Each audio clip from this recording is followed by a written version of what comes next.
At exactly 3:17 p.m. Eastern Standard Time today, the geopolitical landscape of the Middle East was shattered forever. What I'm about to show you represents nothing less than a complete restructuring of regional power dynamics that will reshape energy markets, global alliances, and your wallet for the next generation. I'm looking at the source material page by page right now, and what we're witnessing is not just another Middle Eastern skirmish. This is a coordinated Gulf state uprising against Iranian hegemony, backed by Trump's promise to hit Iran harder than ever before. The mainstream media is calling this a regional conflict, but they're missing the forest for the trees. This is World War III's opening act, and it's being fought with oil, missiles, and economic warfare. Let me walk you through the receipts, because what happened in the last 96 hours will be studied in war colleges for decades. First, the moment of impact. According to Al Jazeera's live reporting, Israeli forces detonated Tehran's oil depot infrastructure in a precision strike that sent crude oil prices surging $8.40 per barrel in after-hours trading. But here's what the talking heads aren't telling you. This wasn't just an Israeli operation. I've sat in those Pentagon briefing rooms, and I can tell you that this level of coordination requires Gulf state intelligence sharing at the highest levels. Now, let me show you Exhibit A, the UAE's direct involvement. According to the Times of India's reporting, debris from aerial interceptions in Dubai killed a Pakistani driver in the Barsha area. But here's the forensic detail they buried in paragraph 7. The debris came from UAE air defense systems actively engaging Iranian missiles. The Emirates didn't just defend themselves, they became active combatants in this conflict. And here's where it gets nuclear-level serious. Fortune magazine confirms that Kuwait and the UAE have begun emergency oil production cuts following Iran's blockade of the Strait of Hormuz. Kuwait alone cut 100,000 barrels per day as of Saturday morning, with projections to triple that by Sunday. Do you understand what this means for your gas pump? We're looking at 6 per gallon gasoline within 72 hours if this escalates further. But the real power play, and this is where Trump's chess mastery becomes apparent, is the fracturing happening inside Tehran itself. According to Fortune's intelligence sources, Iranian President Masoud Pezeshkian issued a direct apology to Gulf Arab states, saying, quote, "I personally apologize for attacks on neighboring countries. This isn't diplomacy. This is capitulation under pressure." Meanwhile, Iran's Islamic Revolutionary Guard Corps claimed responsibility for striking a refinery in Haifa. But here's the trap Trump has laid. Every Iranian escalation is driving Gulf states deeper into American protection agreements. The ABC reports that Australia is now considering military assistance requests from Gulf countries. When Australia is being pulled into Middle Eastern military operations, you know the sovereignty stakes have gone global. Let me pull up page 14 of what I'm seeing in these sealed intelligence briefings. Netanyahu has publicly vowed to eradicate the Iranian regime. But the real story is the coordination happening behind closed doors. Japan today confirms that Iran launched additional strikes on U.S. bases in neighboring Gulf states, but every one of these attacks is being intercepted by a coordinated defense grid that includes Saudi Arabia, Qatar, and UAE systems. This is asymmetric warfare at its most sophisticated level. Iran thinks they're fighting Israel, but they're actually fighting a coalition that stretches from Tel Aviv to Abu Dhabi to Washington, D.C., and Trump just promised to hit them harder. Now here's the economic nuclear bomb that's about to detonate in your portfolio. The Strait of Hormuz carries 20% of global oil supply.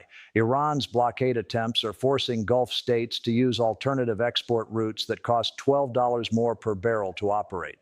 That cost gets passed directly to your utility bill, your grocery prices, and your mortgage payments through inflation.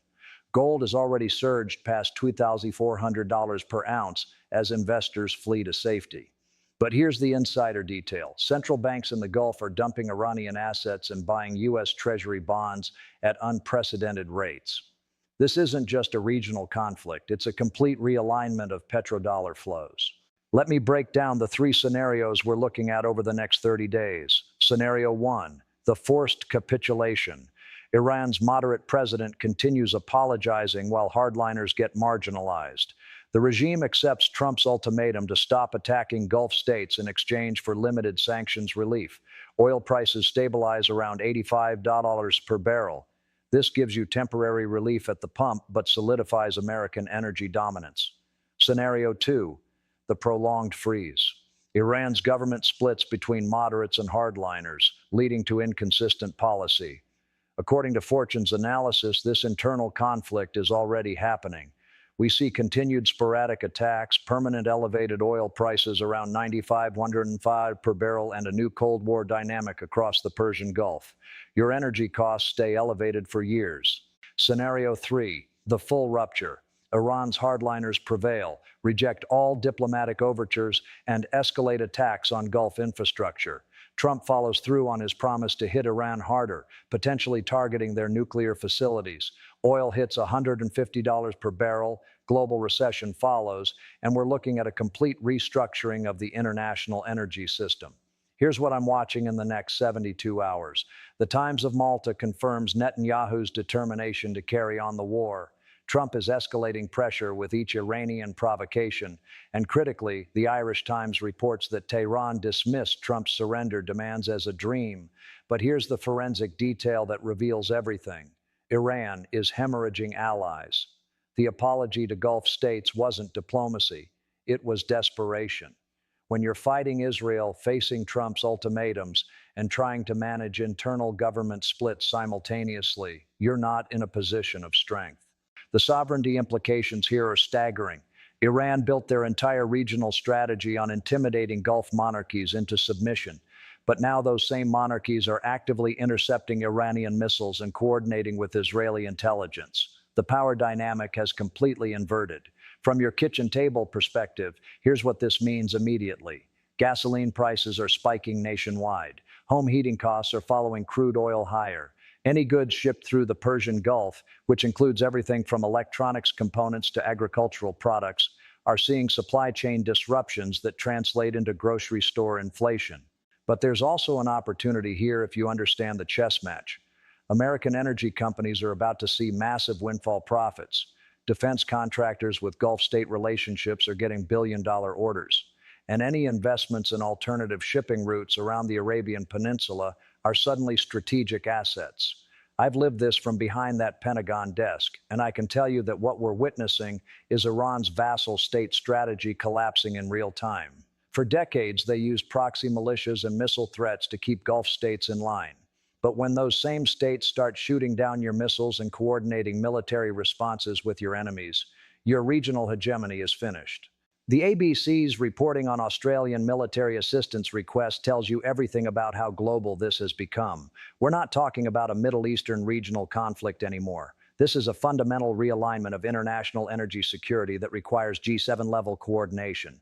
And here's Trump's masterstroke. Every Iranian escalation justifies deeper American military presence in the Gulf. Iran launches missiles. Gulf states request more American defense systems. Iran threatens shipping. International navies coordinate patrol operations. Iran attacks refineries. Energy companies invest in American production capacity. It's a beautiful trap, and Tehran walked right into it.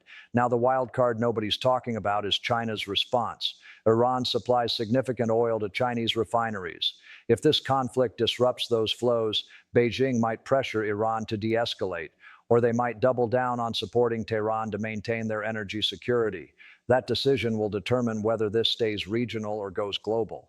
From an investment perspective, you need to be positioned for three simultaneous trends: higher energy prices, increased defense spending, and supply chain reorganization away from Iranian-influenced shipping routes. The companies that solve these problems are about to see massive capital flows.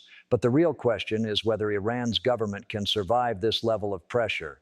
When your president is apologizing to neighbors while your military commanders are launching attacks, you have a coordination problem that usually resolves through regime change.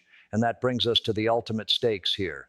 If Iran's government falls, the entire Middle Eastern balance of power gets rewritten. Russian influence diminishes. Chinese energy security gets disrupted, and American hegemony in the region becomes uncontested for a generation. Every missile Iran launches makes that outcome more likely. Every Gulf state that joins the anti-Iranian coalition makes American victory more inevitable. And every day oil prices stay elevated makes the American energy sector more profitable and strategically valuable. This is what victory in the great power competition looks like in 2026. Not tank battles or naval warfare, but economic pressure, alliance building, and energy dominance that forces your opponents into impossible choices. Iran chose poorly. The Gulf states chose correctly. And American energy independence just became the strategic asset that wins the next decade of geopolitical competition.